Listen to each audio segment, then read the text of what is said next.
All right, we're going to get into our last segment of the show here. Where this is called Hot Takes. You just kind of semi-rapid fire. You can elaborate if needed. But the first question we always ask is, who is your GOAT, your personal GOAT on a dirt bike?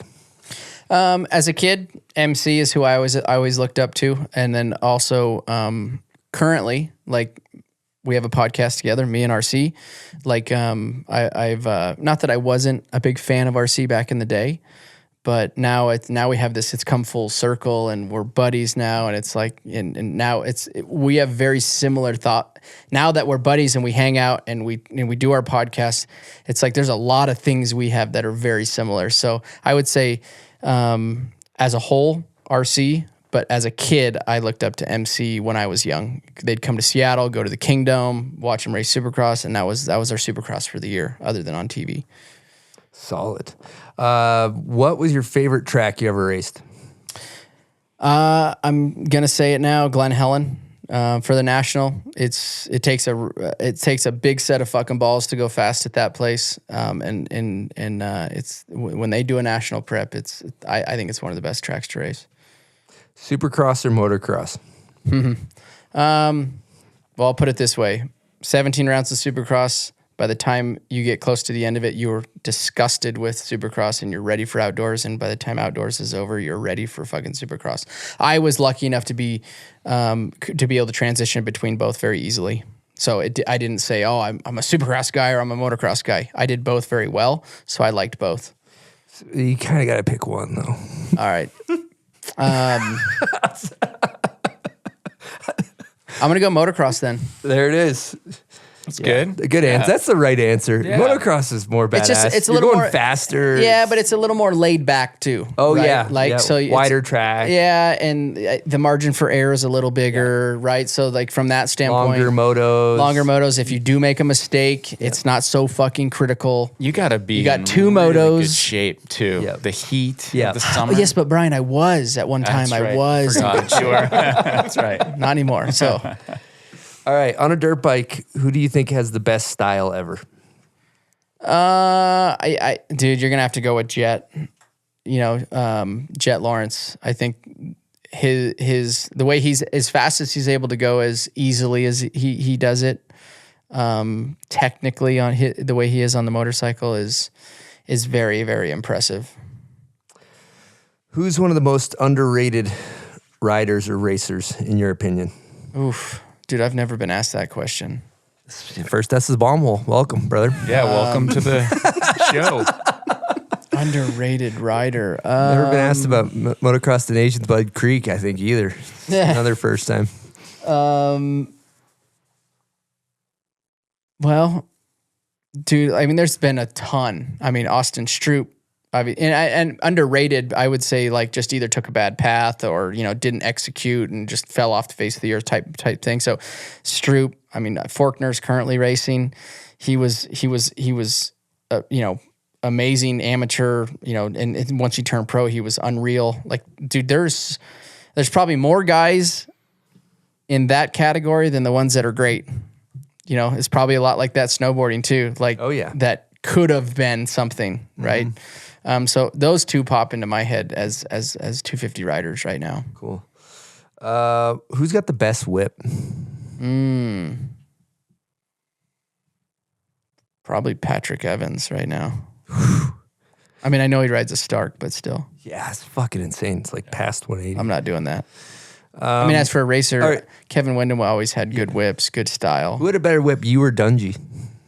I'm going to have to say me. I mean, I just have to say it. The right jump, I could at one time at the right jump. See, I was very jump dependent for me. Like some guys can just, oh yeah, I'll whip. I can throw a big nasty whip off anything.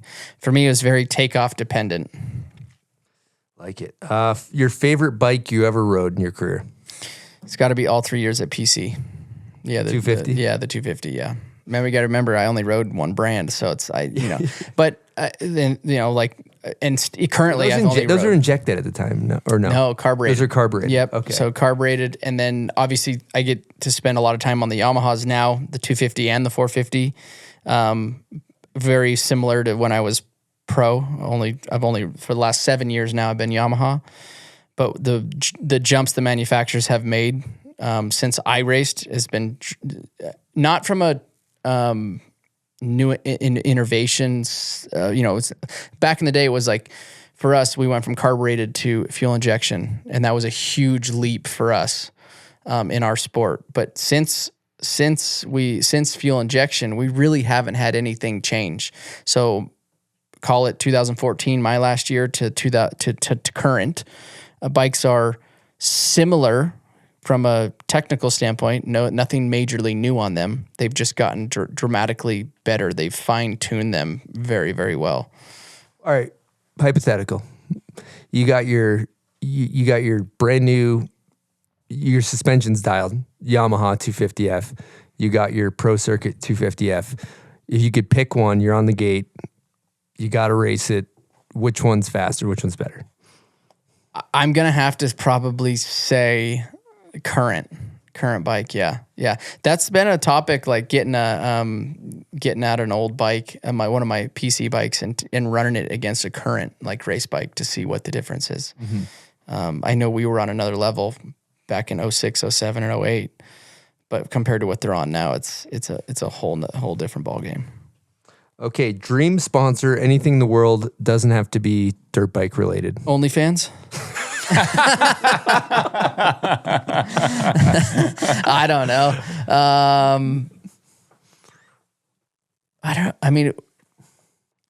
When I was racing, probably, I think there's a space, and even currently, like for Bass Pro Shops of the world and Cabela's, and I know Cabela's Bass Pro Shops have our conglomerate now, but something outside like that I think I still am. I love going to Bass Pro Shop. It's so you're saying you're sponsored by Bass Pro Shop. You walk in, take whatever you want off the yeah.